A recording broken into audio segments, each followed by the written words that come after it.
ठाकरे सेनेच्या खासदारांनी लोकसभा अध्यक्ष ओम बिर्ला यांची भेट घेतली आहे। लोकसभा अध्यक्षांसोबत यावेळी 35 मिनिटे चर्चा झाली। ठाकरे सेनेच्या खासदारांना बाजू मांडण्यासाठी बिर्लांनी दिल्लीत बोलावलेलं होतं।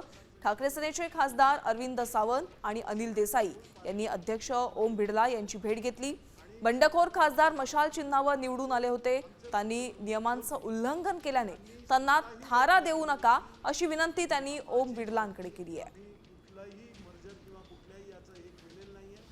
शिवसेना उद्धव बाळासाहेब ठाकरे पक्षाचं जे अधिकृत चिन्ह भारत निवडणूक आयोगाने दिलं होतं मशाल, या मशाल चिन्हावर ते निवडून आलेले आहेत आणि ते निवडून आल्यानंतर एक प्रक्रिया असते, लोकसभेच्या सभागृहामध्ये त्याची नोंद होते, तेव्हा ती लेजिस्लेचर पार्टी म्हणून ओळखली जाते, पार्लमेंटरी पार्टी म्हणून ओळखली जाते आणि ती तिच्या नोंदीमध्ये हे सगळे 9 सभासद आहेत। त्यामुळे यांना या घटनेचे संविधानाचे हे सगळे नियम लागू आहेत।